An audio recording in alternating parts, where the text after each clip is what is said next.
Before the French and Indian War, the Wabanaki Conference was formed as an alliance of Algonquin language people in response to Iroquois aggression.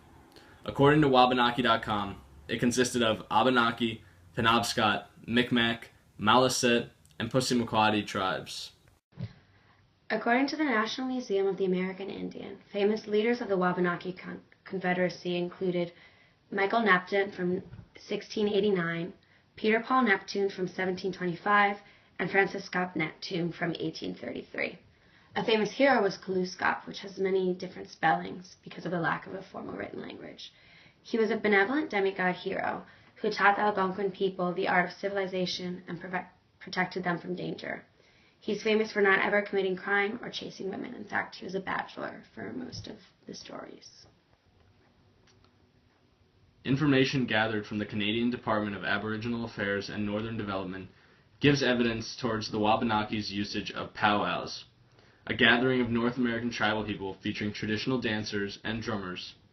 This is a friendly competition between groups and also used for serious events and decision-making ceremonies. The Wabanaki as a people don't look down on women until this idea was introduced by white assimilation. The Wabanaki culture is heavily reliant on oral traditions, and oral history is the only way to pass down traditions to new generations.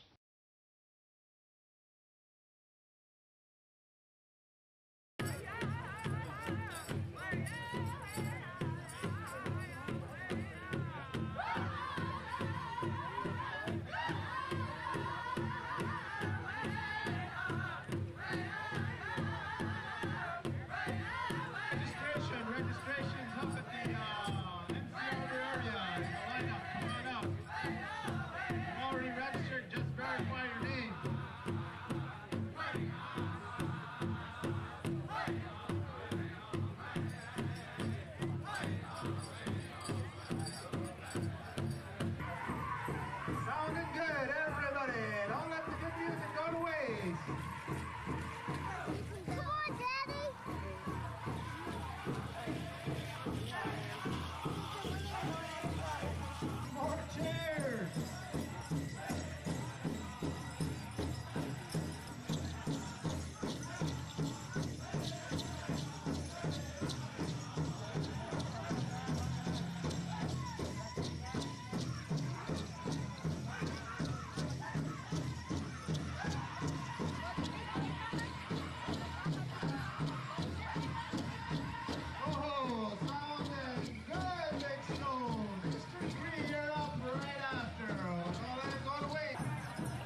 It's a little fire. We're at the end of our intertribal and we have some specials to take care of.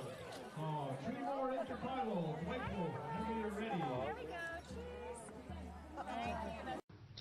Criminal law acted to non-tribal members is automatically a crime underneath Canadian law and legal jurisdiction, but internal crimes between tribal members can be taken to the power of the tribal court if both members please.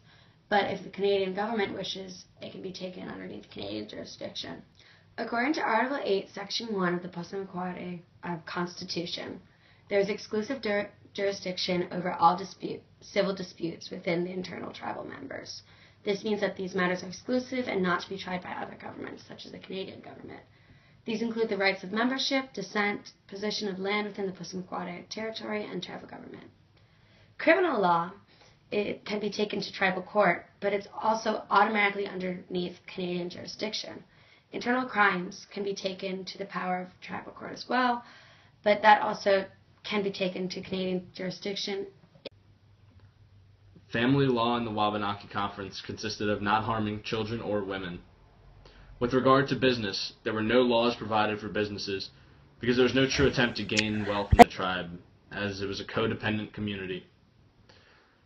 If one of the tribes is going bankrupt, then it is the duty of the Confederacy to provide assistance for it.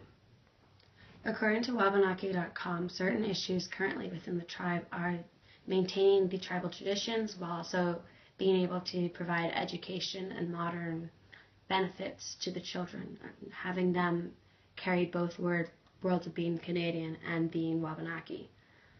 What's really interesting about the Wabanaki Confederacy is that they're a semi-sovereign nation, or a First Nation, within the boundaries and jurisdiction of another nation state, either Canada or the U.S. in Maine. And according to the rules of the tribal court, by the Honorable Chief Judge of the Micmac Chief, Gary Gow, the plaintiff themselves has to be within court to speak about their civil issues, which causes issues with eyewitnesses, as the only evidence that is going is 2 people's word, the plaintiff and the defendant. And this is actually similar to Roman and Greek law and Roman and Greek lawyers, where there are issues with eyewitnesses and with proper representation. Another problem facing Native Americans in southern Canada and in the northern U.S. today is the expansion of the Keystone XL pipeline, which would potentially pollute salmon waters, which are sacred to the people, and provide a food source, as well as break contracts that the nations have held with the Canadian government and international companies, which are stating that only 5 ships can pass through certain sounds through a day, and change that to up to 34 ships a day. This breaking of treaty and of contracts is a common theme within the treatment of Native Americans in these countries, and is something which really upsets the people. In this video, you see people working to protest that in Washington, D.C. So let's hear what they have to say.